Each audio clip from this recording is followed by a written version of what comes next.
my wrongs. Arrow, Wednesday 8:30 on Win. Welcome back to the show. Good to have you company today. It's time for In the House. It wasn't the opposition that was hounding the government this week. It was members of its own caucus. So we're joined now by Home Affairs Minister Jason Clare. And Hey, Jason. Hey, mate. How are you? Shadow Foreign Affairs Minister Julie Bishop. Good morning to both of you. Good morning. Well, he's back. I just want to make sure that nothing has changed in your mind. Is there any scenario in which you would take the leadership of the Labor Party? Lee, my position on that hasn't changed since February of last year. The caucus had an opportunity to vote then, and they voted 2-1 in favour of the Prime Minister and against me.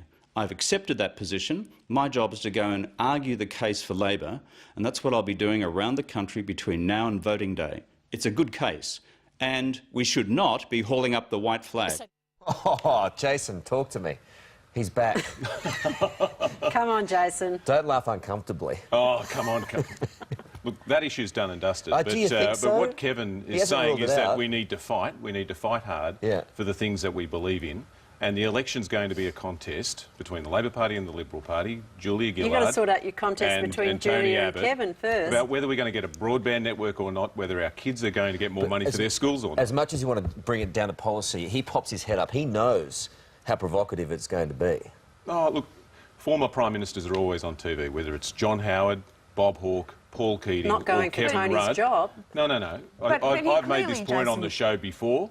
The issue's done and dusted, and the election's going to be between Julia Gillard and Tony Abbott, and I suspect that there are going to be a lot of pens in ballot boxes that are going to be wavering on election day at the prospect of having Tony Abbott as the Prime Minister of Australia. Jason, that was Kevin still living the dream. He's like the old footy player.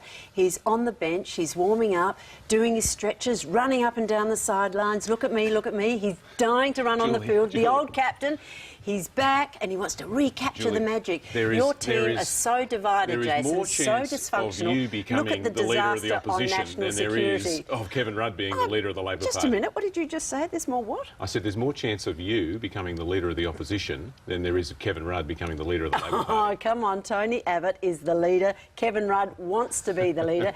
And you know, the fight's still going. What an unsubtle message to his team. Hello, I'm back. The leadership tensions go on within Labor. I love it when you two lean into each other. You like to lean? You like to lean? We can get a lot closer. Exactly. No, you like it. Are you preparing it? Just there you go. A lot of love We can almost touch there. Wow. We need to get out of the way, Lisa. Clearly, are you we can sing preparing though? Kumbaya. Are you preparing for Kevin Rudd taking over, or do you acknowledge too that it's a furphy? Anything could happen under this government. Kevin deliberately didn't use the words under no circumstances would I be making a comeback. He was very careful to avoid that. I think it's on. I think in the next 2 weeks we're going to see another round of leadership tensions. They've got their own members packing up their offices. We'll get onto that in a second. We'll get onto that in a second. The thing is, he didn't miss you guys last night. This is what he had to say about boat people. On the asylum seekers question, let's just put his proposal in a nutshell. He says he will stop the boats and he will send them back to Indonesia. That is an absolute lie. He knows that. Everyone who knows this area of policy well knows that. It's more of a slogan than a substantive policy position. So what he's saying there, Julie Bishop, is that he's just about slogans and everybody does not believe that he's going to be able to stop the boats. How is Tony Abbott going to stop the boats? Lisa, first, Kevin Rudd, on the eve of the 2007 election, said his policy was to stop the boats, to turn them back. That was what Kevin Rudd said. He would turn the boat back. Julie. I am. Answer the question. He said he'd turn the boats back. So Kevin thought it could be done when he was going to the election in 2007. We have a record that we can run on. The Howard government stopped the boats. We've done it before. We will do it again. How long will it Labor's take? record.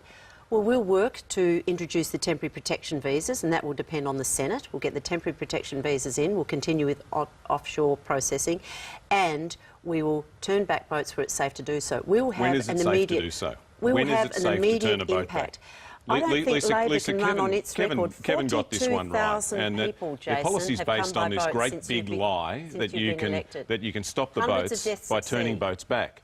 And Indonesia has said they won't accept boats back. Okay, well, have you done a deal with Indonesia? We have.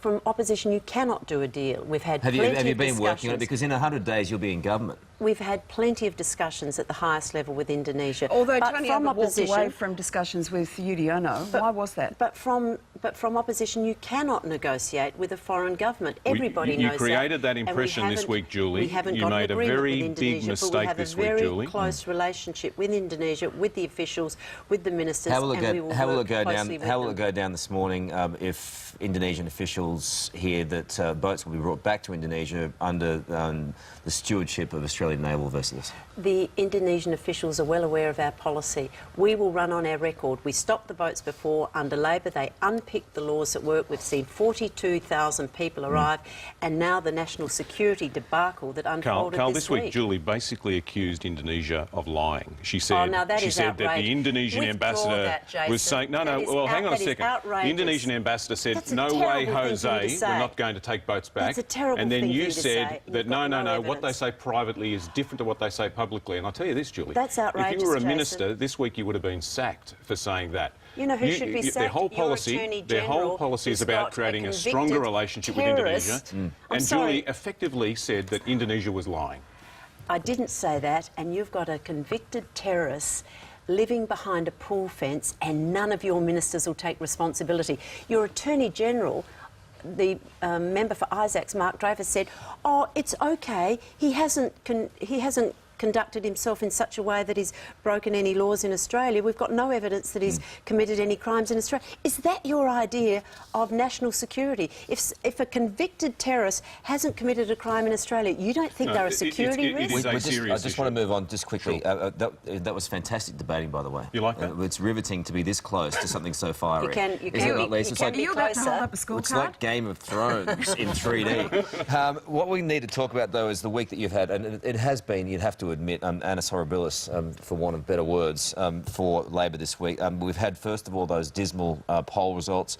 Joel Fitzgibbon joking about being fed lines from party manuals. Labor MPs packing up their offices in Canberra. A Queensland MP, Graham Perrott, saying the government is in more trouble than Indiana Jones.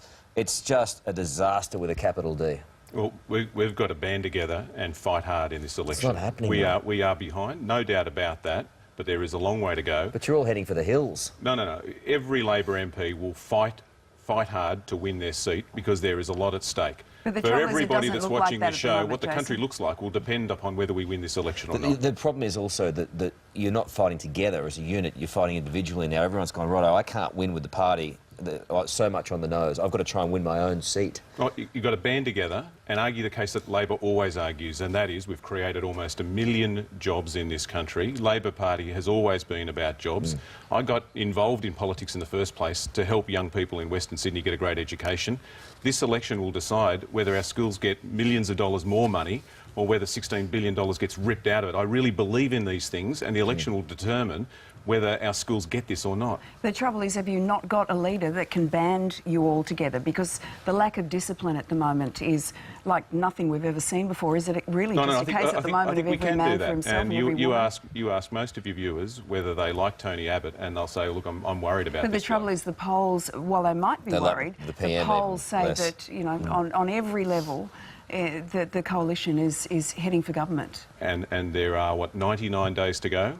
There is still a long But way to Jason, go. you lot have given up governing. You're divided, you're dysfunctional. There are two teams. You're still fighting over the leadership. Julie, In you've got a contrast- website in that says contrast, the countdown to victory. coalition Yeah. You know, is they've assumed they've won a I already. just team. think- We're committed to a plan to provide a better and more secure We have to- future for Australian people. We're operating as a team, one leader. We have to go, but I just think that, Jason, it'd be better if you all just united under Kevin Rudd and got on with it. Well, Don't you think? Because Kevin wants that's a lot that. of trouble. Kevin wants that. I just think we should I'll go. say- All right, well, he wants Kevin's it that living the badly. Let's dream. just do I'll it. say this, Carl. Yeah. He's living the dream. ABC are getting rid of B1 and B2. Yeah. Right? Channel 9 made a big mistake 10 years ago when they punted Humphrey B. Bear. Yeah. I'm still getting Oh, over still this. around. I'm still Yeah, getting still it. Well, I still see well, him not still like around. he used to be. There's a chance for Humphrey's Channel still 9 around. to put bananas in pyjamas on after you guys. And the advantage is, of course, these guys wear pants where Humphrey didn't. Yeah, yeah. So I think that this is. Well, I mean, just to bring it back to Kevin Rudd, you made a big mistake getting rid of Kevin Rudd. Thank you very much. Touche. Great to see you. Touche. Thank you, Julie. Lovely to see you. Thank How good you. was that?